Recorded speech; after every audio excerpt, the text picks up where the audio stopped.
Current electricity पढ़ रहे थे हम लोग, और इस करंट इलेक्ट्रिसिटी चैप्टर के अंदर लास्ट क्लास में हमने ड्रिफ्ट के बारे में पढ़ा था। ठीक है, आज अपन ड्रिफ्ट को और अच्छे से पढ़ने की कोशिश करते हैं। देखिए ड्रिफ्ट के अंदर अपन ने क्या देखा, that the electrons they move randomly in all directions.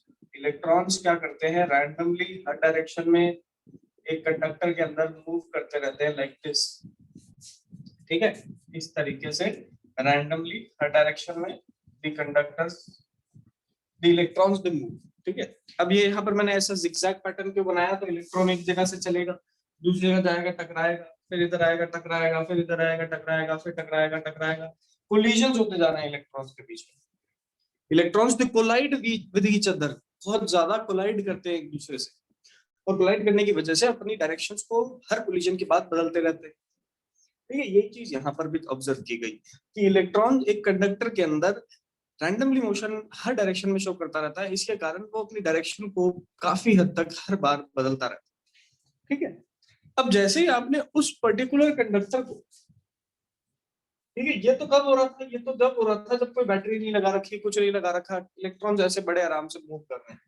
अब अगर मैंने इसी सेम कंडक्टर को एक बैटरी से लगा दिया, इस सेम कंडक्टर को एक बैटरी से लगा दिया, जैसे ही बैटरी से लगाता हूं तो यहाँ पर पॉजिटिव आता है और इधर नेगेटिव आता है।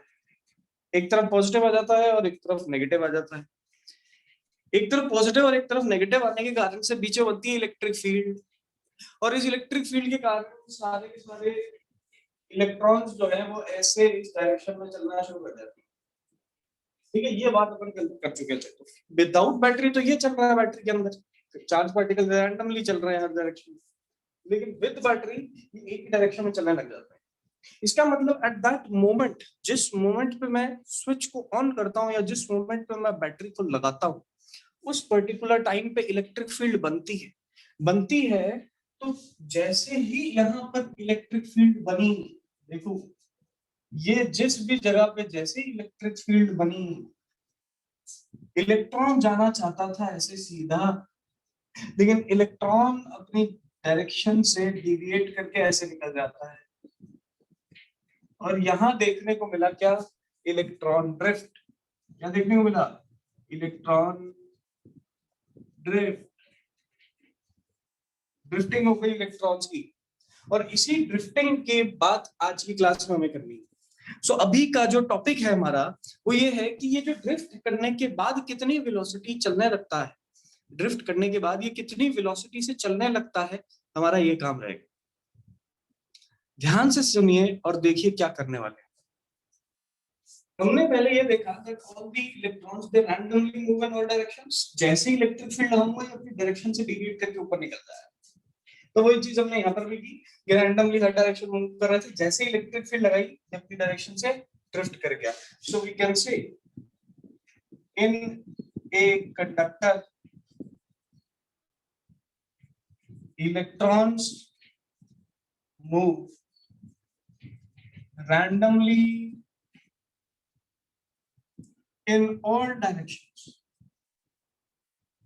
ठीक है, एक कंडक्टर के अंदर इलेक्ट्रॉन्स जो है वो रैंडमली हर डायरेक्शन में मूव करते हैं। ठीक है, कोई इलेक्ट्रॉन ऊपर जा रहा है तो कोई नीचे आ रहा हो, कोई इलेक्ट्रॉन इधर जा रहा है तो इधर आ रहा हो, कोई सामने जा रहा है तो कोई पीछे की तरफ आ रहा होगा, कोई इधर जा रहा है तो कोई इधर आ रहा होगा। दैट मींस हर एक इलेक्ट्रॉन की डायरेक्शन के लिए एक दूसरा इलेक्ट्रॉन मौजूद है जो कि उसके ऑपोजिट डायरेक्शन में जा रहा है। इसका मतलब अगर मैं इनिशियल एवरेज वेलोसिटी निकाल लूं इस, ठीक है, अगर मैं इनिशियल एवरेज वेलोसिटी निकाल लूं सारे इलेक्ट्रॉन्स की, सो मैं निकालूंगा u1 plus u2 plus u3 and so on, number electrons से सबकी वेलोसिटीज को ऐड किया और डिवाइड बाय n कर दिया, ये सबकी वेलोसिटी का क्या आ जाएगा, एवरेज। अभी थोड़ी देर पहले मैंने आपको बताया that for each and every electron if there is one electron going with the direction upward, तो एक इलेक्ट्रॉन जरूर होगा इस पूरे के पूरे गैस में जो नीचे जा रहा होगा। ऐसे ही अगर एक इलेक्ट्रॉन राइट जा रहा है तो उसका अपोजिट कोई ना कोई एक इलेक्ट्रॉन ऐसा जरूर होगा जो लेफ्ट जा रहा होगा। दैट मींस हर एक वेलोसिटी वेक्टर के लिए एक ऑपोजिट वेलोसिटी वेक्टर प्रेजेंट है। दैट मींस इस एवरेज का आंसर कितना आ जाता है, 0। ये याद रखना है बेटा, गैस की तरह बिहेव कर रहा है। गैस में हर पार्टिकल रैंडमली हर डायरेक्शन में मूव करता है। अब जब गैस में हर पार्टिकल हर डायरेक्शन में रैंडमली मूव करता है तो काइनेटिक थ्योरी ऑफ गैसेस में आपने पिछले साल पढ़ा होगा that the initial velocity inside, ठीक है, अपन ऑन एन एवरेज अगर पूरी बात करें गैस के अंदर इनिशियल वेलोसिटी की बात करें इनसाइड ऑन एन एवरेज तो 0 निकल के आती है। क्यों 0 निकल के आती है? Because there are every possible velocities in every possible direction, इसके कारण एवरेज उनका हो जाता है 0। लेकिन यहां पर भी सेम चीज हो रही है, because there is every possible velocity present in the electrons in every possible direction, इसीलिए हम एवरेज वेलोसिटी को यहाँ पर कितना लेके चल रहे हैं? 0 लेके चल रहे हैं। That is why we are taking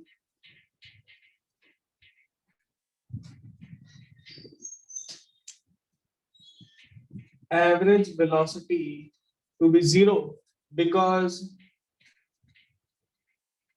electrons have every possible velocity।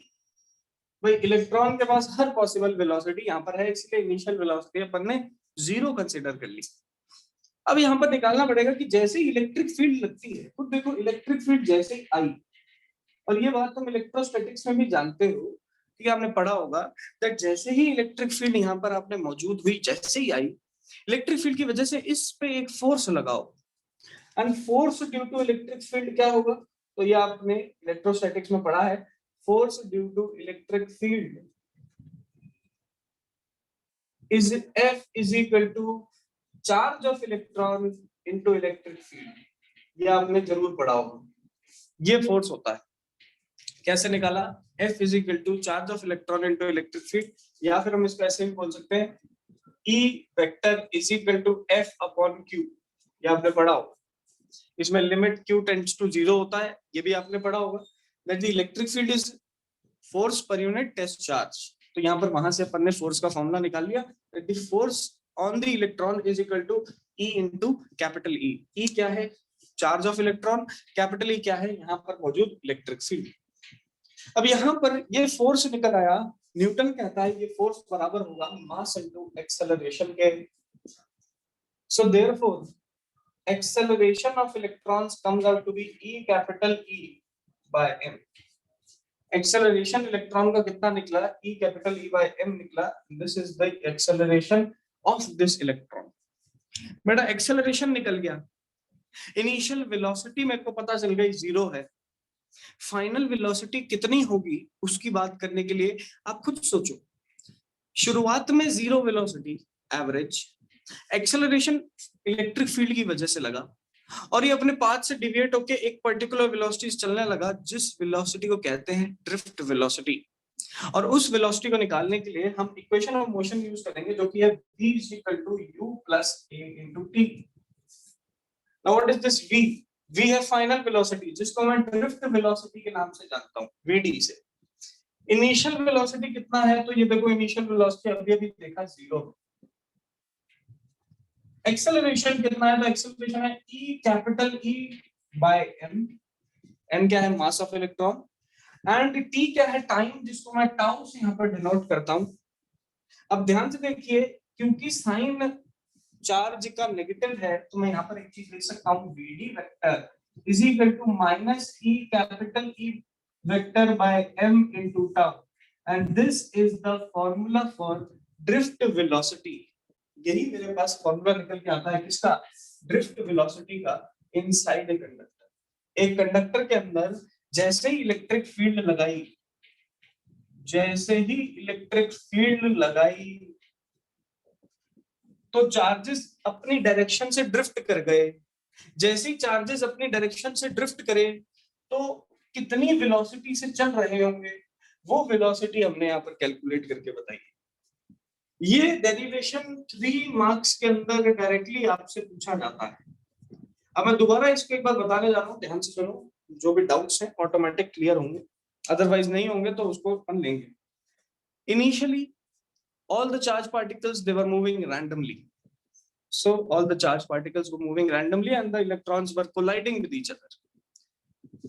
जैसे ही हम इलेक्ट्रिक फील्ड ऑन करते हैं, इलेक्ट्रॉन किसी पर्टिकुलर डायरेक्शन में जाना चाहता था, but it deviates from the path. It deviates from the path because of this electric field. Electric field applies some force, कुछ फोर्स यहाँ पर अप्लाई करेगा इलेक्ट्रिक फील्ड, इसलिए.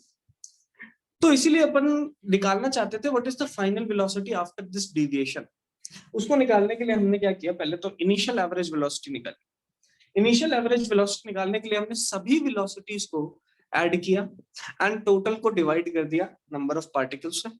सो u1 plus u2 plus u3 plus u4 and so on, सभी को add करके divide by n करके हमने इनिशियल एवरेज वेलोसिटी निकाला, जो कि कितना निकल के आ जाता है, जो कि 0 निकल के आ जाता है. Initial average velocity comes out to be 0. क्यों 0? क्योंकि जितनी भी पर्टिकुलर इलेक्ट्रॉन्स हैं उन सभी का कोई डायरेक्शन अगर वेलोसिटी का इधर होगा तो कोई इसके ऑपोजिट होगा. For each and every velocity vector there is an opposite velocity vector present. अब अगर एक वेलोसिटी वेक्टर सामने है और एक पीछे है, दोनों को ऐड करूंगा तो सब्ट्रैक्ट हो जाएंगे ना, और वो 0 हो जाएगा, आंसर 0 हो जाएगा. तो यहाँ पर यू एवरेज 0 आ गया. सिमिलरली यही मैंने इसका रीजन यहाँ पर लिख दिया. Force on electric field, force due to electric field कितना लगेगा, तो force is equal to E into capital E. ये आपने इलेक्ट्रिक फील्ड में पढ़ा होगा, that the electric field is equal to force per unit charge. तो चार्ज को यहाँ मल्टीप्लाई में ले गए, फोर्स निकल आया, ये फोर्स निकल आया. न्यूटन कहता है फोर्स बराबर मास इनटू एक्सेलरेशन होता है, तो यहाँ से एक्सेलरेशन निकाला. थर्ड इक्वेशन यूज की, ये इक्वेशन आ गई. अब इसमें एक सवाल आता है कि sir what is this tau, ये टाउ क्या है. So this tau is known as relaxation time. इस टाउ को कहा जाता है relaxation time. Now what is this relaxation time? Relaxation time means दो successive collisions के बीच का free path जो हुआ. एक इलेक्ट्रॉन यहाँ से गया, टकराया, फिर इधर आया, टकराया. तो इन दोनों collisions के बीच में जो ये freely move कर पा रहा है, इस free movement के जो time है उसी को अपन relaxation time कहते हैं. So what do you mean by this relaxation time? When the electrons is moving freely between two successive collisions, the time taken by it is relaxation time. So यहाँ पर अपन tau को भी denote कर देते हैं. Tau is known as relaxation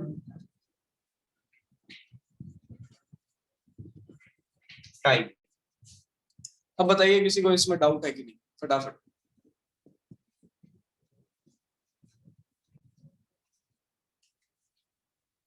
ये board के अंदर 3 मार्क्स में आता है, ऑल्टरनेट ईयर्स में.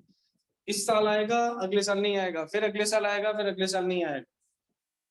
लेकिन ये ड्रिफ्ट वेलोसिटी 3 मार्क्स के अंदर 100% श्योर एग्जाम में आता है. अगर सबको क्लियर हो गया है तो एक बार हैंड रेज कर दो.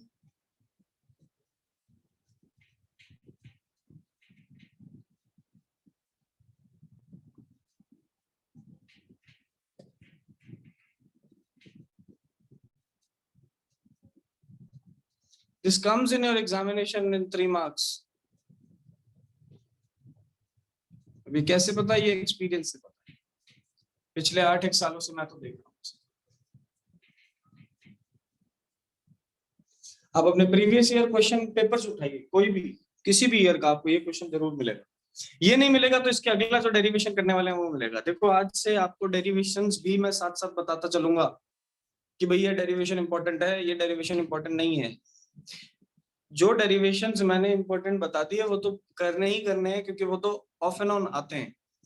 डेरिवेशंस पे उतना ही ध्यान देना है जितना आप न्यूमेरिकल्स पे ध्यान देते हैं, बल्कि ज्यादा ध्यान डेरिवेशंस पे देना है, क्योंकि majority of the paper 60% of the paper will be theory, और उसमें डेरिवेशंस और थ्योरेटिकल पार्ट ज्यादा आएगा. न्यूमेरिकल्स 40% के करीब आएंगे.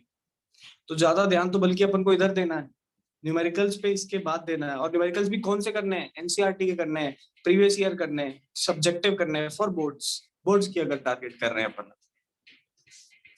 So this is the drift velocity. What is the formula for drift velocity? Vd is equal to minus e capital E tau by m. अब यहाँ पर एक मैंने माइनस साइन लगाया है, ठीक है. इस माइनस साइन का क्या डिनोशन है, let us talk about that. देखिए, after the movement, after the drifting of electrons, the movement of electron is upward. After the drifting of electrons, movement electrons का ऊपर है, लेकिन जो इलेक्ट्रिक फील्ड है वो नीचे लग रही. तो नेगेटिव साइन यही दिखा रहा है कि जिस डायरेक्शन में इलेक्ट्रिक फील्ड है, ड्रिफ्ट वेलोसिटी उसके ऑपोजिट डायरेक्शन. जिस डायरेक्शन में इलेक्ट्रिक फील्ड है ड्रिफ्ट वेलोसिटी उसके ऑपोजिट डायरेक्शन में है, यही मेरे को यहाँ पर ये नेगेटिव साइन डिनोट करता है। So कोई आपसे पूछे what is this negative sign denotes, आपका आंसर होगा sir the negative sign denotes that the drift velocity is in the opposite direction of that of electric field. Simple सीधी सी बात। चलिए, यस कुंदन।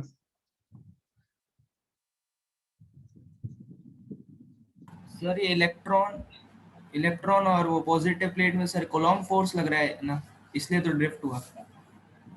हाँ जी सर इसमें मतलब इलेक्ट्रिक फील्ड सर यूज क्यों किया सर, ये F = E कूलॉम फोर्स किसकी वजह से लगता है? Why the Coulomb force acts? Sir positive negative. The Coulomb force acts because of the electric field produced by the charges. अगर Coulomb force किसी पे लग रहा है, इलेक्ट्रोस्टैटिक फोर्स किसी पे लग रहा है, तो किसकी वजह से लग रहा है? Because of the electric field.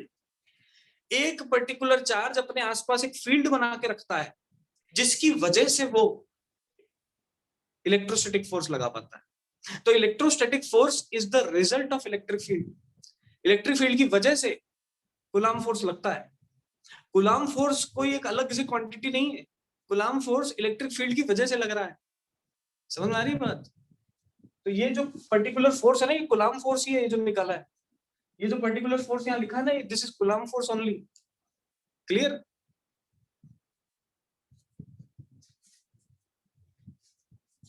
अपने आसपास एक फील्ड बनाऊंगा, ठीक है, ये मेरा चार्ज है, इस चार्ज ने अपने आसपास एक रीजन बना रखा है, इस रीजन में ये फोर्स लगा सकता है, तो ये इसका इलाका हो गया ना। ऐसे समझो इलेक्ट्रिक फील्ड क्या है, वो इलाका है जिस इलाके में एक डॉन का अपना क्या बोलते हैं दबदबा चलता है। एक डॉन है अपने बीकानेर का फॉर एग्जांपल, ठीक है, उस डॉन का जो एरिया है वो कहाँ है, वो उसका एक पर्टिकुलर इलाका होता है कि नहीं होता, कि ये मेरा इलाका है। अब वो डॉन अपनी दादागिरी जयपुर में जाके थोड़ा ना करेगा, ठीक है। तो वो जो पर्टिकुलर एरिया है उसको इलेक्ट्रिक फील्ड बोला गया, जहां पर वो फोर्स लगा सकता है, चार्ज। और इस चार्ज की वजह से जितना फोर्स लगेगा ये डिसाइड कौन करेगा, ये इलेक्ट्रिक फील्ड डिसाइड करेगी। इलेक्ट्रिक फील्ड में जितना दूर चला जाता हूं उतनी इलेक्ट्रिक फील्ड वीक हो जाती है, ठीक है, इसलिए उतना फोर्स भी वीक हो जाता है।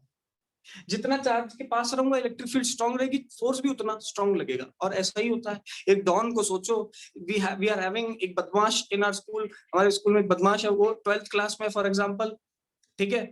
अब वो 12th क्लास का बदमाश जो है वो सबसे ज्यादा बदमाशी कहाँ करेगा, 12th में कि फर्स्ट क्लास? 12th class. क्यों? क्योंकि वो उसका इलाका है, वो वहां पर सबसे ज्यादा बदमाशी कर सकता है। लेकिन जो वही दूसरी क्लासेस में उसका इन्फ्लुएंस कम होता जाएगा। तो यही चीज है, this is Coulomb force only, ठीक है। And Coulomb force is due to the effect of electric field only. चलिए, यस तन्मय खत्री। सर इसमें टाउ कैसे दिया हुआ है? टाउ कैसे दिया हुआ होगा मतलब सर उसमें तो अपन ने पढ़ा जैसे एक्सिस ऑफ रोटेशन से डिस्टेंस निकाल के मल्टीप्लाई में फोर्स करते थे, इसमें कैसे करेंगे? किसमें किसमें पढ़ा फोर्स करते थे? Last year sir. देखो ये जो पर्टिकुलर टाउ है, टाउ क्या है, दो सक्सेसिव कोलिजन्स के बीच का टाइम। अगर आपको ये सवाल बोर्ड में आता है या ये सवाल पे न्यूमेरिकल आता है तो डायरेक्टली टाउ की वैल्यू आपको गिवन होगी, या तो टाउ की वैल्यू आपसे पूछी होगी। अच्छा, मतलब निकाल के अलग से पुट नहीं करनी पड़ेगी? नहीं करनी पड़ेगी, रिलैक्सेशन टाइम है तो इसकी यूनिट किस में होगी, सेकंड्स में होगी। ओके समझ में आई सर। बात? अच्छा। मीन फ्री पाथ और गैस वाला जो सिस्टम था वो गैस पे ही रहेगा। हम अगर एडवांस के कुछ एक सवाल देख ले तो वहां पर हो सकता है अपन को निकालने की जरूरत पड़ जाए, लेकिन जहां तक हम अपने लेवल की स्कूल की लेवल की बात कर रहे हैं बिल्कुल नहीं रहेगा। दो एक क्वेश्चन आ सकते हैं जेई एडवांस पे, जिसके बेस पे हम ऐसा भी कह सकते हैं कि जिसमें टाउ निकालने को वो हमें बोलते कि पहले मीन फ्री पाथ निकालिए, फिर टाउ निकालिए, फिर आप ड्रिफ्ट वेलोसिटी निकालिए।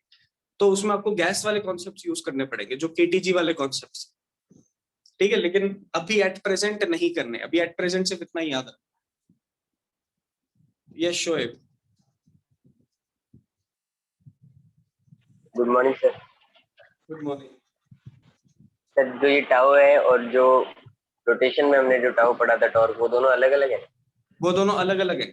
यहाँ रिप्रेजेंट किया है, टाइम को मैंने टाउ से रिप्रेजेंट किया है, वहां पर टॉर्क को मैंने टाउ से रिप्रेजेंट किया था, ठीक है, दोनों अलग अलग क्वांटिटीज हैं। ऐसे ही नीटा एफिशिएंसी भी होती थी और नीटा विस्कोसिटी भी होती थी, याद करो पिछले साल। तो नीटा आपने पढ़ा थर्मोडायनेमिक्स में, एफिशिएंसी, एंड नीटा विस्कोसिटी भी होता था। तो दोनों अलग अलग चीजें हैं, लेकिन डिनोट हम एक ही क्वांटिटी से कर दे रहे हैं, तो कंफ्यूज नहीं होना। यहाँ पर टाउ रिलैक्सेशन टाइम बताता है, वैसे टाउ जो है वो टॉर्क बताता है। क्लियर है?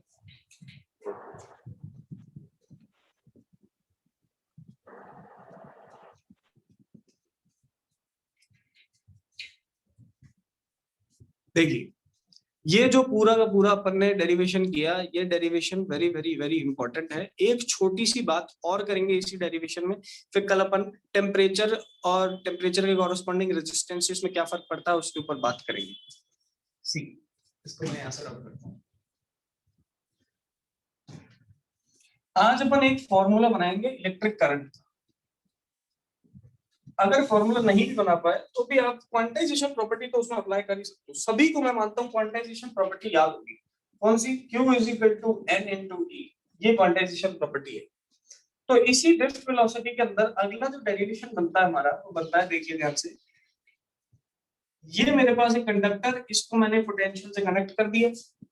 जैसे ही इसको पोटेंशियल से कनेक्ट करता हूं तो यहाँ बनती है इलेक्ट्रिक फील्ड, और इलेक्ट्रिक फील्ड की वजह से इलेक्ट्रॉन जो है वो ऐसे उल्टी डायरेक्शन में ड्रिफ्ट वेलोसिटी के साथ, ठीक है, ये इसके अंदर ये फंडा होगा। नाउ जैसे जैसे ये इलेक्ट्रॉन्स टुवर्ड्स लेफ्ट आएंगे, ठीक है, so they are moving with some velocity, they are coming with some velocity, they are actually they are in motion. और जब चार्जेस मोशन में आ जाते हैं तो वहां इलेक्ट्रिक करंट होता है। That means due to this drift velocity current is generated in the circuit. Electric current इसी ड्रिफ्ट वेलोसिटी की वजह से ही आ रहा है। अब अपन ये निकालना चाहते हैं कि इस इलेक्ट्रिक करंट की value in terms of this number of charge and so on. तो यहां से, और ड्रिफ्ट वेलोसिटी के फॉर्म में, यहां से अपन क्या करते हैं, लेट दी चार्ज डेंसिटी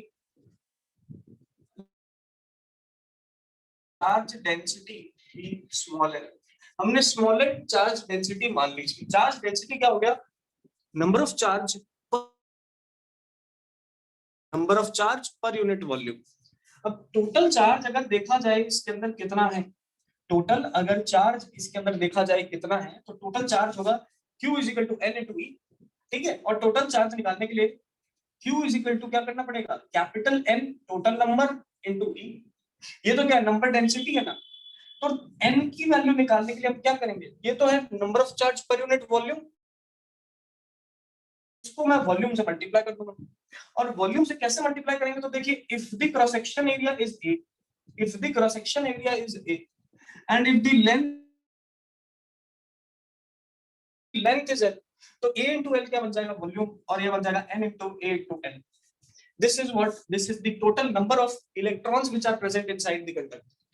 इस कंडक्टर में कितने इलेक्ट्रॉन्स मौजूद हैं वो निकाल लिया, ठीक है। कैसे निकाले, नंबर डेंसिटी पता था, उसको वॉल्यूम से मल्टीप्लाई किया। अब इसको चार्ज में पुट कर देंगे, तो Q is equal to N की जगह हम कर देंगे small m A L into E। और करंट निकालने के लिए हम क्या करेंगे, I is equal to Q by T। Q की जगह हम लिख देंगे N A E L by T। ध्यान से देखिए, लेंथ पर यूनिट टाइम, इसकी लेंथ पर यूनिट टाइम, मतलब यहां वाला चार्ज, ये डिस्टेंस कितने है, डिस्टेंस कितने टाइम में कवर करता है, क्या होती है बेटा, वो वेलोसिटी। सो यहां से मेरे पास करंट का फॉर्मूला बनता है I is equal to NEA, और इसके आगे मैं लगाता हूं एक नेगेटिव साइन। क्यों लगाता हूं उसकी भी बात करूंगा। ध्यान से देखिए, ये दो फॉर्मूले आज अपन ने बनाए हैं। एक बनाया है drift velocity is equal to minus E capital E tau by M, ये मैं मानता हूं सबको क्लियर हो गया। फिर मैंने इसी फॉर्मूले को यूज करते हुए करंट का फॉर्मूला बनाया, और ये करंट का फॉर्मूला क्या था कि एक चार्ज कंडक्टर ले लिया जिसके अंदर खूब सारे चार्जेस हैं, वहां चार्ज की जो डेंसिटी है वो कैपिटल, चार्ज की डेंसिटी का मतलब क्या हुआ, कितना चार्ज मौजूद है कितने वॉल्यूम, यूनिट वॉल्यूम में। टोटल चार्ज निकालने के लिए हमने इस डेंसिटी को मल्टीप्लाई कर दिया टोटल वॉल्यूम से। वॉल्यूम का फॉर्मूला है मेरे पास A into L। चार्ज कैसे निकलता है, तो N into E से निकलता है, क्वांटाइजेशन। तो ये लो, फिर ये फॉर्मूला उठा के इसमें पुट किया, यहां से उठा के इसमें पुट किया, जैसे करंट होता है Q by T, Q की जगह रख दिया NEAL by T, L by T length per unit time, length per unit time मतलब ये पूरा का पूरा चार्ज इस कंडक्टर को इतनी लेंथ कितनी देर में पास कर लेगा, कितनी वेलोसिटी में पास कर लेगा, वो तो VD है क्योंकि ड्रिफ्ट वेलोसिटी से चल रहा है। तो यहाँ पर I की वैल्यू बनी minus NEAVD and this is the formula for current with drift velocity. Drift velocity के साथ करंट का क्या फॉर्मूला होता है, वो ये होता है। किसी को कोई भी डाउट है इसके अंदर, फटाफट हैंड रेज करो, डाउट क्लियर कर दो। होंगे होंगे होगा, कोई ना कोई डाउट तो होगा, बताइए बेटा। बिल्कुल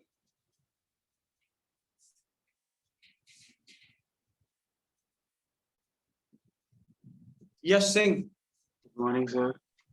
good morning. Sir length per unit time वाले को वापस बताना। बेटा ये समझो ध्यान से, अगर मैं देखूं लेंथ क्या है, ये पूरी लेंथ कंडक्टर की, यहाँ जितना चार्ज मौजूद है वो पूरा का पूरा मौजूद चार्ज आगे निकल आए, दैट मींस उसने L लेंथ ट्रैवल करी है, T टाइम में ट्रैवल करी है। डिस्टेंस या डिस्प्लेसमेंट पर यूनिट टाइम तो क्या होता है, वेलोसिटी। सो इसीलिए लेंथ पर यूनिट टाइम को मैंने VD से रिप्लेस कर दिया। क्लियर हुआ? Okay sir.